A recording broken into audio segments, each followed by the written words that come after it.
this film does really well is really give us it's weird because these guys are kind of like a bunch of douchebags, but they're kind of endearing, like they're very human. I think that's something the film is really successful at, is bringing those characters into focus and really making you, I think it does a successful job at making you care about them. Even like Ephraim, who's his friend, and is just a total a-hole. Well, I wouldn't go so far as to say maybe not it makes you care about Ephraim. But maybe not. Very least, yeah. At the very least, you're sympathetic to the plight of the main character, of David, yeah, and his girl. You know. Yeah. Maybe not care is the word I would say, but making them. I mean, he's there very endearing, but also making like.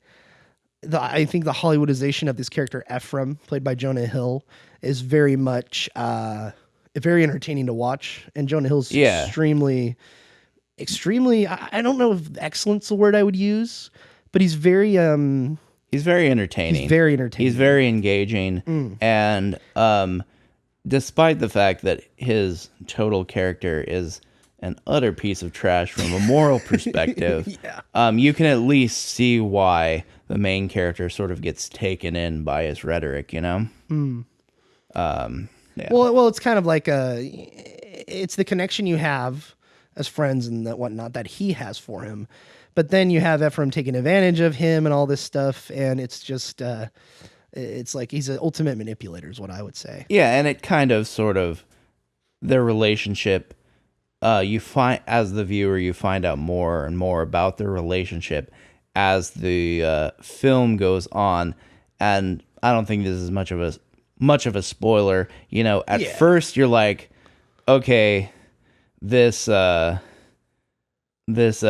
character is a total dirtbag, but you know he's best friends with our main guy, so you know, kind of have a little bit of sympathy for him, and then you. As the movie goes on, you start to see that friendship was not really a friendship. No, in fact, I think we get Ephraim's character established at the very beginning. I mean, he's at the funeral. He's wearing the not yarmulke. God, that's not the right term. Is what's the thing that you put on your head? The yarmulke? The yarmulke. Thank you. Okay, for a second, I kept thinking dreidel when I said yarmulke, and I'm like, I know that's wrong. I know it's Jewish, but it's wrong. Okay, so anyway, the small hat. The small hat he wears, but then he takes it off. He's a drug dealer. He's also an arms dealer. He's all these bad, moralistically. Drug dealer. Oh no, he's all these moralistically gray and dark things, and also an ultimate douchebag. But one thing, the scene I love in this film so much is the scene with him and the gangsters when Ephraim goes to buy weed. It's at the very beginning, right after you get to this funeral scene we just described, and Ephraim goes up to this apartment complex. He's looking for his dealer that he knows. He's trying to buy an ounce of weed or something, and the guy's not home. There's some gangsters in the parking lot. He walks down the stairs and he's like, "Hey, you know where so-and-so's at?" And they're like, "Oh, hey, I'm his dealer. What do you want, dude?" And he's like, "Just an ounce of weed." And they're like, $300. And I'm like, dang, that's a little expensive. But this was 2005, so I understand. And Miami. So he gives him $300 just cash out front. And then like the guy's like, "Thanks." And he puts it in his pocket, continues talking to his buddy. And Ephraim's just standing there like, what the heck, man? Like, what's going on? Where's my product? He's like, "Who are you? What are you talking about?" And he's like, "I just gave you $300. And he's like, "Get out of here, white boy." And then like Ephraim walks over to his car and then opens the back of the trunk and just pulls out a Uzi or something and starts firing into the air, and all the gangsters are spread out and everybody in the neighborhood's like running around and getting out of there. And it's like, and then the music in the film, it's like, "What up, gangsta?" starts playing. And it's like this little, like, it's slow motion. Jonah Hill's walking on the side of the car, and it's like 3 different like fade transitions of him looking at Dave, and he's like, "Yeah." But it like establishes his character. Like, you're like, okay, this guy's a likable, but he's like super evil, I guess, as well. And I don't know. I love that scene so much. I don't know why. It's just very appealing, I guess. So not because of the weed, but it's deep down. Do you wish you could have gone to the hood to buy some weed in Miami? No, but it's kind of a badass scene, and I kind of like it. So. No, it's a very entertaining scene for sure. That was a and it kind of gives us a glimpse into Ephraim's character. How he's able to function the way he does is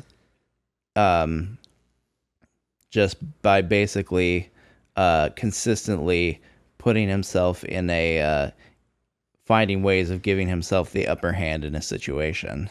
Yeah, and something that if you guys ever want to watch War Dogs, I highly recommend it to you. We're going to go through a little bit of the plot here and explain our thoughts as we are doing right now, but I want to say that there's an interview with the guy who is based off the character Miles Teller's playing, and David Pacos. There's an interview on YouTube called Arms Dealer Interview David Pacos, and it's by Soft White Underbelly on YouTube. And it's like an hour long or so, and it's just him sitting down, really well lit room, and it's just an interview, and the guy is like, he kind of just confirms everything that the movie is saying, but also, saying what Hollywood made, Hollywoodized and all that kind of stuff. Like, for example, like the girlfriend, which we're going to get into next, never always knew about like the dealings and the weapons and all this kind of stuff. She's kind of in on it. Imagine like in Goodfellas, like where Ray Liotta's wife is in on it the whole time. That's kind of like how she was, except she's like just glad he's making money and not like down on his luck and poor. So that's kind of like how that was, instead of in the movies portrayed. She didn't know about anything. He was lying the whole time. It's contention, it's drama. So that was one big change. But I highly recommend just go on YouTube and type in interviews with this guy. Really fascinating stuff. So let's jump to the scene after this. You have Ana de Armas playing his girlfriend, David's girlfriend, and you have all of the Egyptian bed sheets boxes on the wall. And this is where I told you, David, the fact that Ana de Armas didn't even know how to speak English when she got this role. And that led you down the path of being like, what? Well, I know exactly why she got hired. And we kind of both looked at the screen as she's acting, and we're like, yeah, we know why. Yeah. But what do you think of Ana de Armas in this movie, and what was your contention with this movie? That's your concern, I guess. She was strikingly beautiful. Yes. Almost so too beautiful. Yeah, basically what I said was, after seeing a little bit of her acting in the movie and learning this interesting factoid about how she didn't speak any English when initially auditioning for the part, I was like, yeah, that's the casting couch at work. And this was the era before. Well, this was right before Weinstein stuff happened. This was 2016. This was before the Me Too kind of stuff. Yeah.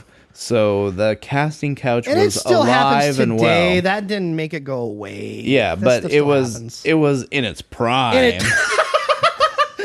Harvey was still kicking, Yeah. But anyway.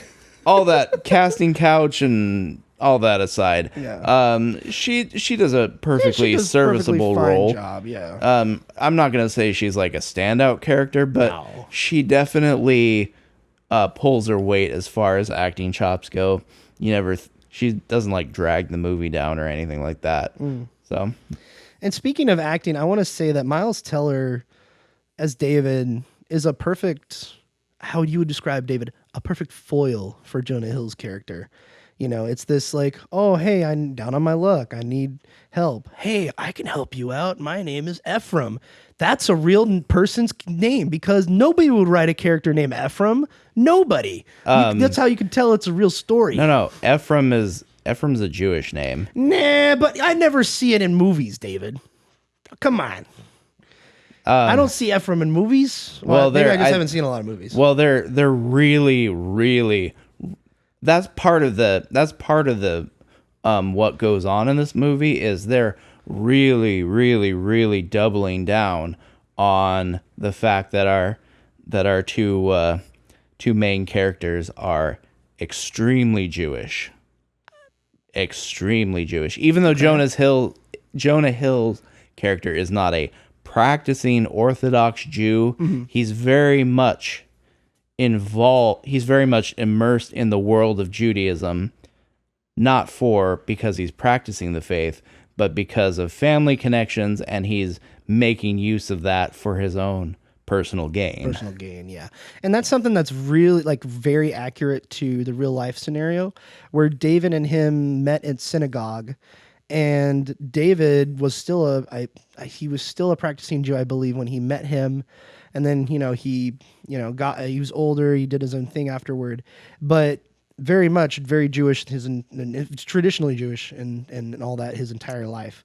And it just, it's interesting how that movie keeps that accuracy very apparent and uses it to tell the story of Jonah Hill and using it and all that, taking advantage of people.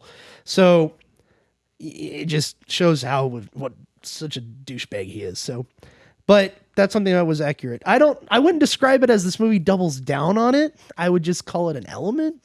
Well, it's a very pervasive element. Because it starts off with you have the two main characters attending a Jewish funeral with Jonah Hill's character coming in and specifically putting on a yarmulke to be part of the funeral. And you get a glimpse of the guy officiating. He's clearly a rabbi. So right off the bat, you've got in-your-face Jewishness, and then they meet and they talk about old times, and they're clearly referencing they're clearly referencing their time together growing up as Jewish boys, and then it doesn't stop there. The Jewish gets even more pervasive. You get into this whole like angle with the dry cleaner guy. Yeah, his investor. Yeah, who is basically okay with what Ephraim is doing because he's under the impression that Ephraim is a practicing Orthodox Jew and his selling weapons to people for the express purpose of helping Israel defend itself. Yeah. He uses that as the angle. That's right. I forgot about that. That was hilarious because we're watching this and he's like, yes, he's using this dry cleaner friend of his who's very Jewish as an investor for his business, AEY, who's the arms dealer company that Ephraim runs by himself and brings on David later on. And this investor is like the angle that Ephraim gives him is like, we got to protect Israel. We got to fight off Israel's enemies. So please invest money into my place. So it's like, oh my gosh, this guy is so ridiculous.